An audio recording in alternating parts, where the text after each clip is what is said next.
हे अर्जुन, इस जगत में दो तरह की मानसिकता वाले मनुष्य जी रहे होते हैं। एक दैवी संपदा के लक्षणों से ओतप्रोत होते हैं, तो दूसरे आसुरी प्रवृत्तियों के शिकार होते हैं। दैवी संपदा का व्यक्ति स्वार्थ से ऊपर उठकर सर्व हेतु जी रहा होता है, जबकि आसुरी संपदा का व्यक्ति स्वार्थी मनोवृत्ति का शिकार होता है। ऐसे में दैवी संपदा की मानसिकता तक उठना हर मनुष्य का कर्तव्य है। यानी स्वार्थ से परमार्थ तक उठना ही उसकी मुक्ति का एकमात्र मार्ग है। बाकी आसुरी संपदा तो मनुष्य को हजार जंजीरों में जकड़े ही रहती है। खैर, तू मुझसे दैवी संपदा को उपलब्ध मनुष्यों के लक्षण सुन। इससे तुझे अपने को पहचानने में सहायता मिलेगी। सबसे पहली बात तो यह कि दैवी संपदा के व्यक्ति में भय का सर्वथा अभाव होता है। यूं भी जब स्वार्थ ही नहीं तो भय किस बात का। तू भी युद्ध में से सारे स्वार्थ हटा दे, तेरे सारे भय तत्काल तिरोहित हो जाएंगे। वैसे ही दैवी संपदा का व्यक्ति स्वधर्म के पालन हेतु कितना भी कष्ट उठाना पड़े उठाता है। और तेरी बात करूं तो अपनी तथा अपने परिवार की इच्छाओं का सम्मान करना तेरा स्वधर्म है। तू हार या मौत के डर से इस युद्ध रूपी स्वधर्म को टाल नहीं सकता है।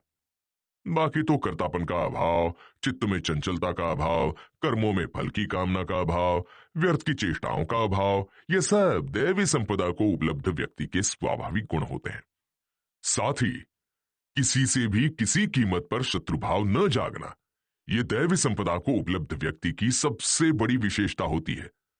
अतः तुझे भी कौरवों को शत्रु की जगह निमित्त मानकर इस युद्ध को करने हेतु खड़ा हो जाना चाहिए, क्योंकि अंत में तो यहां हर कोई परमात्मा का भेजा हुआ निमित्त ही है। और सबको परमात्मा के भेजे एक निमित्त के रूप में पहचानना ही एकमात्र सच्चा ज्ञान है। अतः तू भी इस युद्ध का कर्ता होने की जगह उसका निमित्त हो जा। इससे तू तत्काल तमाम कर्मों से छूट जाएगा। इसके विपरीत अभिमान, कठोरता तथा अज्ञान वगैरह आसुरी संपदा को प्राप्त व्यक्ति के लक्षण हैं। खैर अर्जुन, तू क्यों चिंता कर रहा है? तू तो दैवी संपदा को उपलब्ध व्यक्ति है। अब किसी पर आगे कड़ा प्रहार करना हो तो इतना तो कहना ही पड़ता है, क्योंकि किसी को सुझाव देने हेतु भी पहले उसकी तारीफ करना बेहतर होता है। बस मैंने तारीफ कर तुरंत आगे कहा कि परंतु अर्जुन, तू मेरी एक बात समझ कि क्या कर्तव्य है और क्या अकर्तव्य है। इसका निर्णय करने में शास्त्र यानी मनुष्य की अपनी अंतरात्मा ही एकमात्र प्रमाण है। अतः युद्ध करने या नहीं करने का निर्णय तू अपनी अंतरात्मा से ही ले। मनुष्य की अंतरात्मा हमेशा उसे नियत कर्म में लगाती है। हे अर्जुन, यहां नियत कर्म का अर्थ भी समझ लेना। दरअसल प्रकृति की व्यवस्था कुछ ऐसी है कि यहां किसको क्या करना यह हर पल प्रकृति तय करती ही चली जाती है। अंतरात्मा न जागी होने के कारण मनुष्य उसके विपरीत की हजार संभावनाएं खोजने में लग जाता है। और यही यहां हर मनुष्य का ज्ञान है। उसी से यहां हर कोई अकर्तव्य में लगा हुआ है। अभी तेरा ही उदाहरण ले। युद्ध प्रकृति की महान लीला से अटल हो चुका है, और जब युद्ध अटल हो चुका है तो दिल खोलकर युद्ध करना तेरा स्वाभाविक नियत कर्म हो चुका है। ऐसे में भी तू शास्त्रों से लेकर स्वार्थ तक की चिंता पकड़े युद्ध करने के अलावा की हजार संभावनाएं खोज रहा है।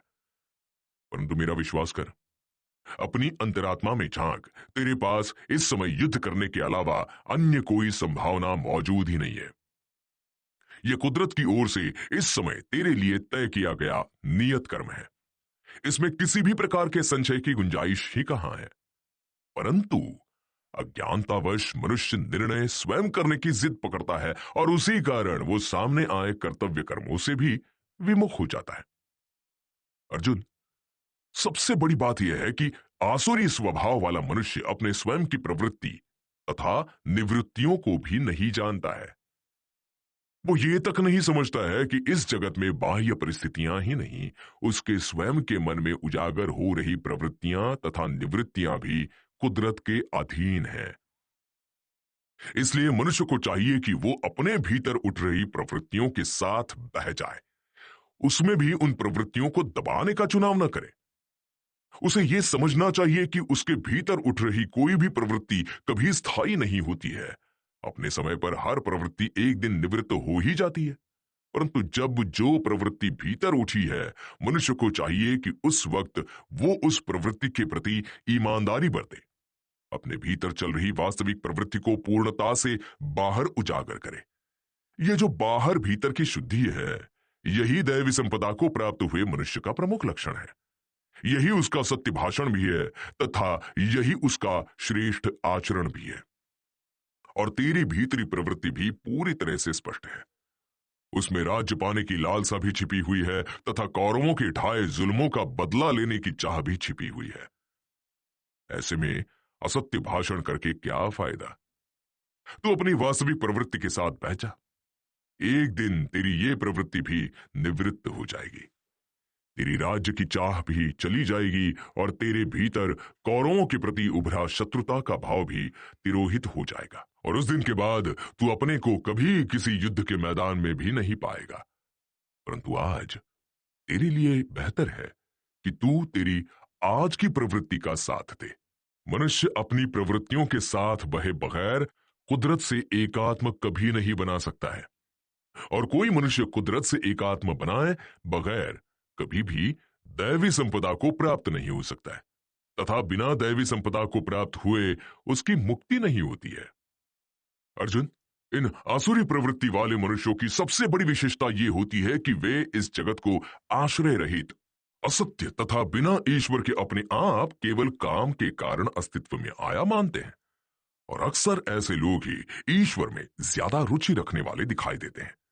परंतु वास्तव में ईश्वर को मानने का अर्थ ये जानना है कि इस जगत का कण कण उस एक ईश्वर का निर्मित किया हुआ है, और जब जगत का कण कण उसका निर्मित किया हुआ है तो उसमें किसी भेद का कोई सवाल नहीं उठता है। परंतु दुर्भाग्य से अधिकांश शास्त्र न सिर्फ भेद सिखाने में लगे रहते हैं, बल्कि वे सब आपसी भेद का भी शिकार हुए पड़े हैं। और उसी कारण यहां आसुरी प्रवृत्ति वाले हर एक ने अपने अलग से ईश्वर बना रखे हैं। परंतु दैवी प्रवृत्ति को प्राप्त हुआ मनुष्य तहे दिल से ये जानता है कि ये पूरा जगत एक ईश्वर की रचना है।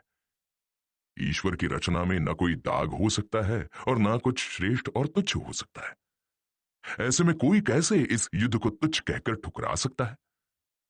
हे अर्जुन, दैवी संपदा को प्राप्त व्यक्ति सब कुछ एक ईश्वरीय नियम से सबके हित में चलायमान है ऐसा मानता है। इसलिए वो जो हो रहा है वो अच्छा ही हो रहा है ऐसा मानकर लगातार करने योग्य कर्म करता चला जाता है। लेकिन इसके विपरीत आसुरी प्रवृत्ति का मनुष्य एक ओर जहां ईश्वर में मानने की बात करता है, वहीं दूसरी ओर वो जो कुछ हो रहा है उसे बदलने की कोशिश में भी लगा रहता है। परंतु कटु सत्य यह है अर्जुन कि जब तक मनुष्य का जो हुआ अच्छा हुआ, जो हो रहा है अच्छा हो रहा है और जो होगा वो भी अच्छा ही होगा, इस पर पूरा विश्वास नहीं बैठ जाता, बाहर से लाख ईश्वर की चर्चा करने के बावजूद उसका ईश्वर में विश्वास है, ये नहीं कहा जा सकता है। हे अर्जुन, तू भी गौर करेगा तो तुझे भी समझ में आ जाएगा। जो कुछ भी हो रहा है उसे ईश्वर की मर्जी से न होता हुआ मानने के कारण ही ऐसे लोग दंभ, मान व मद से युक्त होते हैं, और इसी कारण वे घट रही हर घटना में दोष देखते हैं, और इसी वजह से वे घट रही घटना को बदलने की झूठी आशाएं पालते हैं। फिर उन उभरी झूठी आशाओं की पूर्ति हेतु शास्त्रों व धर्मों के नाम पर न जाने कैसे कैसे मिथ्या, झूठे व भ्रष्ट सिद्धांतों का सहारा लेते हैं। ऐसे लोग ही पाप, पुण्य तथा स्वर्ग नरक के हजारों जालों में अपने को उलझाते हैं। सब कुछ बदलने की चाह करने वाले ये लोग हमेशा हजारों चिंताओं तथा कामनाओं से घिरे ही रहते हैं। मौत आने पर भी उनका इन चिंताओं तथा कामनाओं से छुटकारा नहीं हो पाता है। वे हमेशा बस इतना ही सुख है कि शिकायत करते फिरते हैं। आशा की सैकड़ों फांसियों में फंसे ऐसे लोग जीवन भर असंतुष्टि की माला पहने दौड़ते ही रहते हैं।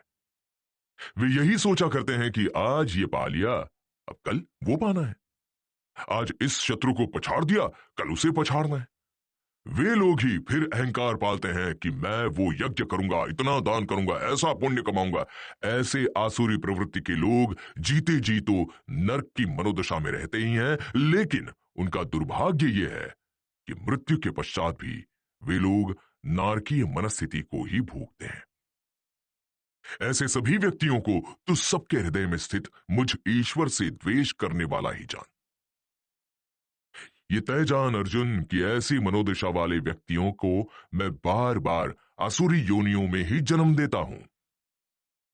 अतः अर्जुन, तू तेरे हृदय में स्थित मुझ अंतर्यामी ईश्वर से द्वेष मत कर, तू उसकी शरण जा। ये तय जान कि सब कुछ उस एक ईश्वर की मर्जी से हो रहा है, और ये जानकर उसका तय किया होने दे। उसे बदलने की कोशिश मत कर। जो कुछ घट रहा है उसे बदलने हेतु व्यर्थ की चिंताएं मत पाल। कुछ बदलने की कामना भी मत कर। तू न इस युद्ध को बदलने की कोशिश कर और न तेरे युद्ध लड़ने के माहौल को बदलने की कोशिश कर। ना तो तू जो राज्य आज उपलब्ध नहीं है उसे पाने की चाह कर, और ना तू कौरवों को शत्रु मानने की भूल कर। तू तो निर्विचार मनोदशा में स्थित हो जा तथा जो कुछ भी हो रहा है उसमें अपने निमित्त कर्म को पहचान, तथा ये मान ही ले कि दिल खोलकर नियत कर्म करना इतनी ही मनुष्य की सत्ता है, और अपनी सत्ता की ये सीमा पहचानना ही एकमात्र ज्ञान है। यही धर्म है तथा यही सत्य है। मनुष्यों के लिए मुझे पाने का यही एकमात्र उपाय है। अतः तेरी सामान्य सत्ता में सिर्फ इस युद्ध का निमित्त बनना है। इसके आगे पीछे के सारे